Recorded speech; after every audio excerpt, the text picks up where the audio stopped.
Hello friends, welcome back to my channel and myself Sonam Sharma. और हमने last अपनी video में डिस्कशन किया था किसके बारे में, क्लासिफिकेशन ऑफ एनिमल्स में। तो वो पार्ट 1 हमारा बना रह गया था वहाँ पर। इसको नेक्स्ट आगे हम कंटिन्यू करेंगे। तो हमने लास्ट टाइम बात किया था कि एनिमल्स का क्लासिफिकेशन जो है बेसिकली 2 पार्ट्स में हुआ है, जो कि यूनिसेल्युलर था एंड मल्टी सेल्युलर था। Okay, unicellular and multi cellular, ये एनिमल्स के क्लासिफिकेशन है। अब आगे हमने क्या बात किया था कि यूनिसेल्युलर अगर एनिमल्स की बात करते हैं तो ये ए सेल्युलर होते हैं। ए सेल्युलर और मल्टी सेल्युलर जो हैं उनको मेटाजोआ भी कहते हैं। तो आगे हम जो भी इसमें बाइफर्केशंस या क्लासिफिकेशन देख रहे हैं, ये इनकी बॉडी सिमेट्री के बेसिस पर की गई है। ओके, अब हम देखेंगे यूनिसेल्युलर में हमने बात किया था कि वहाँ के जो एग्जाम्पल्स आपने क्या देखे थे, वो थे प्रोटोजोअन्स, प्रोटिस्ट्स। ओके, मल्टीसेल्युलर या मेटाजोआ भी जिन्हें हम कहते हैं, इनमें आपने क्या देखा था, यहाँ पर 3 तरीके से इसको क्लासिफाई किया गया है। और सबसे पहला क्या था, पुअरली डिफाइंड टिश्यू लेयर, जहाँ पर कि आप टिश्यूज़ को बहुत अच्छे से क्लासीफाई नहीं करते हैं। Tissues are basically a group of cells, ठीक है। तो उनमें जो सबसे बेस्ट एग्जांपल या उनकी कैटेगरी में क्या देखने को मिलता है, कौन सा ऑर्गेनिज्म या आप सबसे स्मॉलेस्ट काइंड ऑफ एनिमल कह सकते हैं, या जहाँ पर आप टिश्यूज़ को बेहतर ढंग से नहीं स्टडी कर सकते हैं, नहीं क्लासीफाई कर सकते हैं, उसमें आता है पॉरीफेरा। ओके, अब हमने सेकंड क्या आप देखा था, डिप्लोब्लास्टिक या रेडिएटा। रेडिएटा बेसिकली क्या है, ये इनकी बॉडी सिमेट्री के बेसिस पर इनको रेडिएटा नाम दिया गया। ओके, तो ये हैं डिप्लोब्लास्टिक।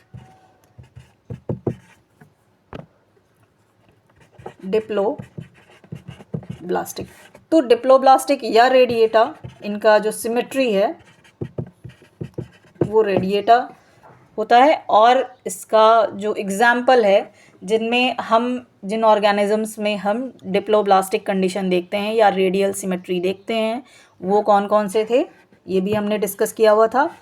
वो नाइडेरिया और दूसरा क्या था, आपको याद होना चाहिए, टीनोफोरा है। ठीक है, वेरी गुड। आगे बढ़ते हैं। अब हम आते हैं इनकी थर्ड कैटेगरी पर, जहाँ पर कि हमारा वीडियो एंड हो गया था। वो था ट्रिप्लोब्लास्टिक, या इनको हम बाइलेटेरिया भी कहते हैं, क्योंकि इनकी जो बॉडी सिमेट्री होती है वो कैसी होती है, वो बाइलेटरल है। Okay, very nice. आगे बढ़ते हैं। हम आगे देखेंगे कि ट्रिप्लोब्लास्टिक या फिर बाइलेटेरिया किन किन पार्ट्स में क्लासिफाइड है, और इनमें सबसे जो बेस्ट एग्जांपल्स हैं वो कौन से होते हैं। आगे चलिए बढ़ते चलते हैं।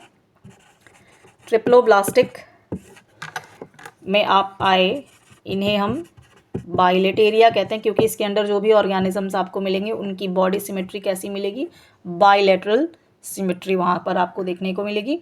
ये बेसिकली डिवाइडेड हैं 3 पार्ट्स में, एसिलोमेट,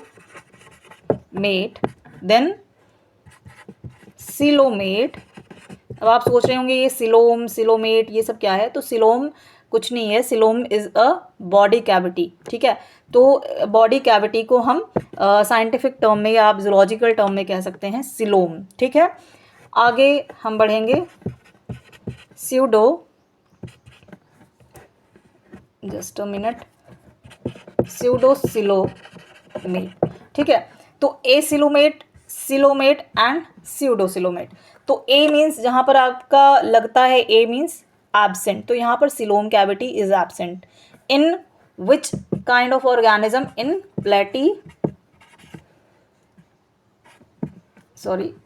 प्लेटीहेल्मिन्थीज। ओके, एंड अगर हम सिलोमेट में अब आते हैं, coelomate is basically divided into 2 parts, which is protostomes and deuterostomes. Okay, what? Protostomes and deuterostomes. Storms, ठीक है। अब प्रोटोस्टोम एंड ड्यूटेरोस्टोम्स के अंदर में कौन कौन से ऑर्गेनिजम्स आते हैं, तो प्रोटोस्टोम्स में अगर हम बात करेंगे तो ये बहुत ही इंपॉर्टेंट है। इसको ऐसे नीट एंड क्लीन थोड़ा सा कर देते हैं तो आपको ज़्यादा क्लियर हो जाएगा। तो यहाँ पर हमने बात की थी सिलोमेट्स, ठीक है। सिलोमेट्स किन में डिवाइडेड है, प्रोटोस्टोम्स एंड व्हाट, ड्यूटेरोस्टोम्स,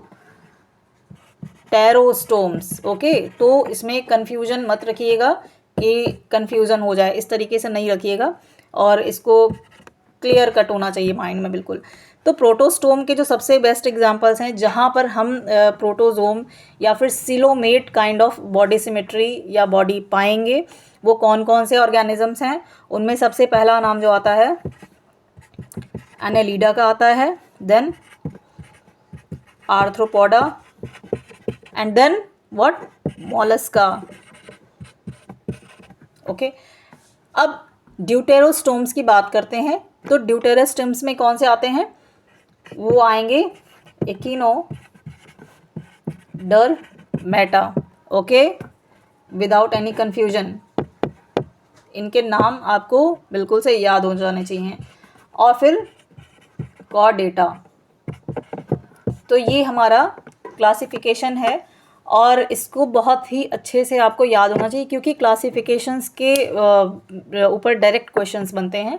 तो आपको इसमें कहीं पर भी किसी भी तरीके का इनके बॉडी सिमेट्री में या इनके टाइप्स में कोई भी तरीके का कन्फ्यूजन नहीं रहना चाहिए।